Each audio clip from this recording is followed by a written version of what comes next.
어제에 이어 오늘의 본문 말씀도 하나님께서 모세를 통해 이스라엘 백성에게 명령하신 것들을 모세가 이스라엘 백성들에게 전달하고 있는 장면입니다. 본문 20절의 말씀을 우리가 함께 읽어보도록 하겠습니다. 이스라엘 자손의 온 회중이 모세 앞에서 물러갔더니. 아멘. 모세가 전한 그 하나님의 명령을 듣고서는 이스라엘 백성은 자신의 삶의 자리로 물러갔다라고 이야기하고 있습니다. 그들은 명령을 받은 자리에 계속해서 머물러 있지 않고 그 명령을 받은 후에 각자의 삶의 자리로 떠나게 된 것입니다. 하나님의 말씀에 순종하는 일은 말씀을 듣는 현장에서 즉시 일어나지 않습니다. 말씀을 듣고 물러난 후에 삶의 자리에서 말씀을 따라 실천할 때 비로소 진짜 순종이 이루어지는 것입니다. 이스라엘 백성은 말씀을 듣고 즉시 물러나서 명령하신 모든 것을 순종하기에 최선을 다했습니다. 오늘을 살아가는 우리도 마찬가지인 것 같습니다. 하나님의 말씀이 선포되는 이 교회에서 하나님의 말씀을 듣고 또 깨달음을 얻고 또 마음에 밀려오는 어떠한 감동으로 인해 삶 속에서 정말 하나님의 말씀대로 한번 살아봐야겠다라고 다짐하지 않습니까? 하지만 그 다짐도 말씀을 들은 주일 하루를 채 넘기지 못하고 월요일부터 시작되는 그 삶의 자리에서는 하나님의 말씀을 잊어버린 채 그저 그냥 내가 내 마음대로 삶을 살아갈 때가 얼마나 많습니까? 아무리 우리가 교회에 올 때에는 깨끗하게 다려진 혹은 드라이를 맡겼다가 이렇게 찾아온 깨끗하게 정돈된 옷을 입고 온다 하더라도 고상한 척 하나님의 말씀대로 살고 있는 척 하더라도 결국 하나님의 말씀에 순종하는 삶을 살아내는지 아닌지는 교회에서만 구별되고 거룩한 척 끝내는 것이 아니라 우리의 삶의 자리에서 우리가 어떠한 행동을 하는가에 따라서 결판이 나게 되어 있습니다. 가정과 직장 등 매일의 삶 속에서 하나님의 말씀에 우리가 진정으로 순종하는 모습을 보일 때만 우리는 우리의 삶으로 하나님을 증거할 수 있는 것입니다. 오늘 본문 20절을 묵상하다가 누가복음 9장에 등장하는 그 변화산 사건이 생각이 났습니다. 예수님은 베드로와 요한과 야고보를 데리고 기도하러 산에 올라가셨습니다. 예수님은 그들과 함께 산에 올라가서 열심히 기도하셨습니다. 그런데 예수님이 기도하실 때 그의 용모가 변화되었고 구약의 율법과 선지자를 대표하는 모세와 엘리야가 예수님과 함께 대화하는 그 환상을 함께 갔었던 그 세 명의 제자들이 보게 됩니다. 이 놀라운 모습을 베드로는 졸다가 목격하게 되었는데 그는 그 영광에 놀라서 여기가 좋사오니 여기에 초막 셋을 짓고 여기서 살자라고 예수님께 이야기를 하게 됩니다. 이 이야기를 들은 예수님은 과연 무엇이라고 대답하셨을까요? 예수님은 그래 그러자, 여기에서 우리가 살자라고 대답을 하지 않으셨습니다. 예수님은 제자들을 데리고 함께 다시 산에서 내려오셨습니다. 예수님이 세상에 오신 이유는 제자들과 함께 산 위에서 황홀한 체험을 하면서 천국과 같은 그곳에 그저 머물러 있는 삶, 바로 그것이 그 예수님의 삶의 그 사명이 아니셨기 때문입니다. 예수님의 시선은 언제나 낮은 곳을 향해 계셨습니다.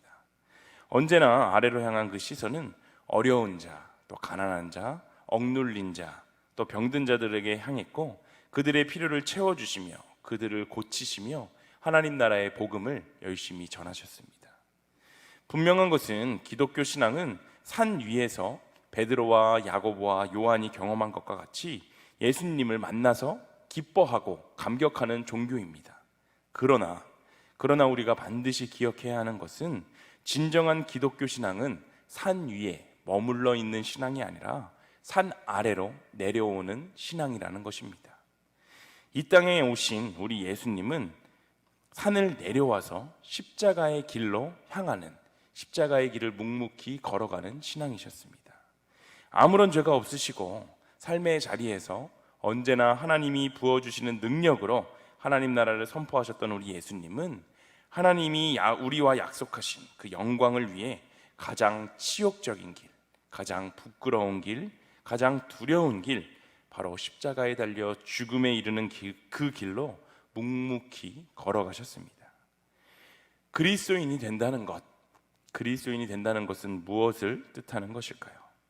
세상 사람들은 자신의 생명과 안위를 위해서 돈을 열심히 벌고 또 사람들의 인정과 칭찬을 구하며 자기의 삶을 윤택하게 보존하기 위해서 각종 수단과 방법을 가리지 않습니다. 마치 자기의 힘으로 이 세상을 살아갈 수 있고 또한 자기가 자기의 인생의 주인이 되어서 얼마든지 자신들이 열심히 살면 좋은 결과가 있고 자신들이 열심히 살지 않으면 좋지 않은 결과가 있다라고 생각을 하고 살아갑니다. 그러나 우리 그리스도인들은 나의 삶이 나의 손에 달려있지 않음을 깨닫는 사람들입니다. 세상적인 방법과 세상적인 길에 우리의 삶이 달려있는 것이 아니라 오직 우리 예수님께서 걸어가신 길, 곧 십자가의 길에 우리의 생명이 달려있음을 우리가 기억해야 하는 것입니다. 십자가의 길을 걸어간다는 것은 우리 역시 예수 그리스도께서 이 땅에 계실 때 행하셨던 그 모범의 삶, 그 본이 되는 삶을 살아낸다는 것입니다. 하지만 그 길을 걸어가는 것, 우리 주님을 신뢰하고 주님께 내 인생을 맡기고 예수님께서 살아가셨던 그 멋진 삶을 나도 살아가겠노라 마음속에 수백 번 결단을 하지만 그것을 삶으로 살아내는 것은 너무나도 어렵습니다. 저도 매일은 아니지만 거의 대부분의 날에 퇴근을 하면서 집에 들어가는 길에 다짐을 합니다. 무슨 다짐이냐면 오늘은 잠들기 전까지 아이들에게 짜증을 내지 않고 화도 내지 않고 정말 잘 놀아주고 잠자리에 기쁜 마음으로 들어야겠다라는 다짐입니다. 제가 이러한 다짐을 하는 이유가 무엇일까요? 아빠가 목사임에도 불구하고 하나님의 말씀대로 살아가지 못하는 모습을 아이들 앞에서 너무나도 많이 보여주기 때문입니다. 그래서 제가 스스로 자책하고 좌절할 때가 너무나도 많아서 어느 날부터 퇴근하는 길에 이러한 다짐을 제가 하게 된 것입니다. 이렇게 다짐하고 기도하는 마음으로 집에 들어가게 되면 그렇지 않았을 때보다 분명히 첫 스타트는 굉장히 좋습니다. 아이들에게 짜증내지 않고 잘 놀아주기 시작하는데 정말 한참을 놀아준 것 같은데 시계를 보면 이제 한 5분 정도 지나 있더라고요.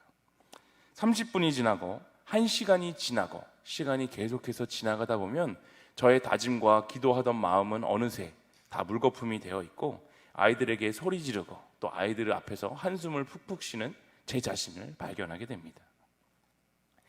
그럼에도 불구하고 우리는 끊임없이 그리스도인의 모범이 되었던 그 삶을 나의 삶에서 살아내기 위하여 몸부림쳐야 하는 것이 바로 우리 그리스도인들의 인생입니다. 우리는 여전히 부족하고 연약한 사람일 뿐이지만 우리를 사용하기를 원하시며 우리에게 힘과 능력을 더하시는 분은 완전하신 하나님임을 우리는 기억해야 합니다. 그래서 그 힘을 의지하여 나의 연약하고 부족한 모습을 하루하루 좀 더 나은 모습, 예수님을 닮아가는 모습으로 살아가기 위해서 우리는 끊임없이 노력해야 하는 것입니다. 우리가 이 시간 다시 한번 기억해야 할 것은 기독교 신앙은 산 위에 머무르는 신앙이 아니라 산 아래로 내려와서 세상과 어우러져 살아가는 삶이라는 것입니다. 우리의 신앙은 세상과 격리되고 차단되어서 골방에 틀어박혀서 하루 종일 예수님만 생각하며 살아가는 삶이 아닙니다. 우리는 세상의 모든 삶에 자연스럽고 정상적으로 참여하면서 그 모든 삶을 예수님의 시선과 기준으로 살아가며 그리스도인의 본이 되는 삶을 살아내야 하는 것입니다. 각자의 자리에서 일을 할 때에도 또 공부를 할 때에도 또 여가를 즐기고 취미생활을 하며 휴식을 취할 때에도 우리는 그리스도인임을 기억하면서 예수님이 보여주신 모범의 삶을 따라 사는 것, 그것이 바로 참된 신앙인의 모습입니다.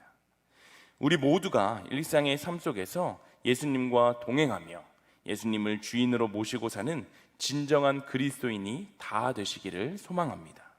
그리하여 예수님의 모범이 되는 삶, 나의 삶에서 멋지게 그것을 살아내어서 다시 한번 교회가 이 땅의 소망이 되는 그날, 바로 그날이 우리 일신교회 성도님들 한 분 한 분을 통해 이루어질 수 있기를 간절히 소망합니다.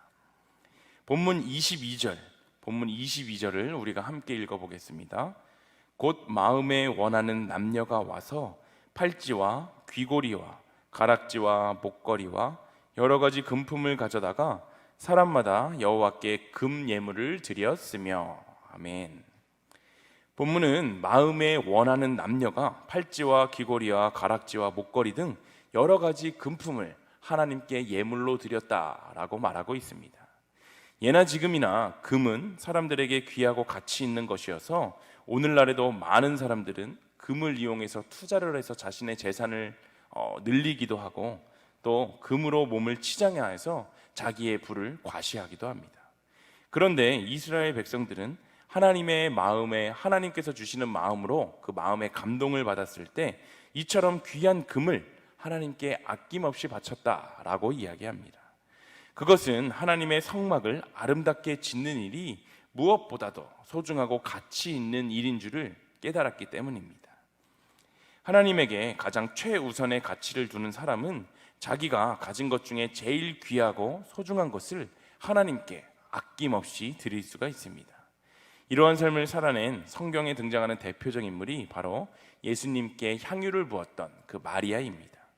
그녀는 지극히 비싼 그 향유를 주님의 발에 붓고 자신의 머리털로 주님의 발을 씻음으로 하나님을 제일로 아끼고 하나님을 가장 소중한 가치로 여기는 것을 자신의 삶으로 증명해 보였습니다. 여러분들의 삶에 가장 가치 있고 귀중하게 여겨지는 것은 과연 무엇입니까? 부와 명예, 아니면 자식일 수도 있고 새로 산 집이나 새로 뽑은 차일 수도 있습니다. 머릿속에 떠오른 그것을 만약에 하나님께서 원하신다면 과연 우리는 언제든지 그것을 기꺼이 드려 우리의 믿음을 증명할 수 있을까요? 이스라엘 백성이 자신들의 금을 아론 앞에 내놓아 금송아지를 만들었을 때에 그들이 소유하였던 그 금은 우상이 되었습니다. 그러나 그들이 금을 하나님 앞에 내어드렸을 때 그것은 하나님이 거하시는 그 성막을 만드는 거룩한 재료로 사용되었습니다. 마찬가지입니다. 우리가 가장 가치 있게 여기는 것이 우리에게 우상이 될 수도 있고 하나님을 섬기는 거룩한 도구가 될 수도 있음을 우리는 기억해야 합니다. 나에게 가장 귀한 것이 하나님이 아니라 하나님보다 더 소중한 것이 우리의 삶에 생기게 되었을 때 우리는 그 다른 것에 사로잡혀 하나님을 온전히 믿는 그 진짜 믿음을 소유할 수가 없습니다. 우리의 삶에 다른 어떤 것보다 가장 소중한 것이 바로 하나님이 되어서 진짜 믿음을 소유해서 세상을 담대히 이기며 살아가는 일신교회 모든 성도님들이 되시기를 소망합니다.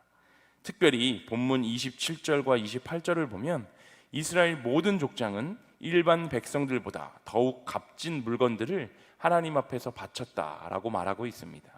족장들은 백성을 통치하는 지도자들로서 오늘날 교회로 말하면 중직을 맡고 있는 직분자들이라고 말할 수 있습니다. 족장들이 일반 백성에 비하여 더욱 많은 헌신을 한 것은 오늘날 교회 직분자들이 어떻게 교회에 헌신을 하여야 하는가라는 것에 대한 교훈을 보여줍니다. 모든 성도가 하나님 앞에 최선을 다하여 헌신하는 것은 너무나도 당연한 일이지만 특별히 하나님께로부터 직분자로 세움을 입은 자들은 다른 성도들에게 본이 될 수 있는 삶을 살아내야 합니다. 만약 교회의 직분자들이 자신은 헌신하지 않으면서 다른 성도들에게 헌신할 것을 강조한다면 성도들의 마음은 쉽게 움직이지 않을 것입니다. 우리의 참 지도자 되시는 예수님도 자신이 먼저 제자들의 발을 씻기시고 제자들에게 서로 사랑하고 서로 섬길 것을 교훈하심으로 참된 지도자의 모범을 보여주셨습니다. 또한 성도가 하나님과 이웃을 희생적으로 사랑할 수 있는 것도 그리스도의 십자가 희생과 그의 사랑이 있었기에 가능한 것입니다. 그러므로 교회의 직분자들은 언제나 솔선수범하여 하나님의 선한 일에 힘써야 합니다. 그렇게 직분자들이 하나님과 교회의 일에 앞장서게 될 때 모든 성도가 하나가 되어서 하나님과 교회를 위하여 최선을 다해 봉사함으로 하나님께서 기뻐하시는 일들을 우리가 이루어 나갈 수 있을 것입니다. 우리 일신교회가 바로 그러한 교회 되어서 하나님의 마음을 기쁘게 해드리는 교회가 되길, 또 하나님의 마음을 기쁘게 해드리는 일신교회 성도님들 한 분 한 분이 다 되시기를 간절히 소망합니다.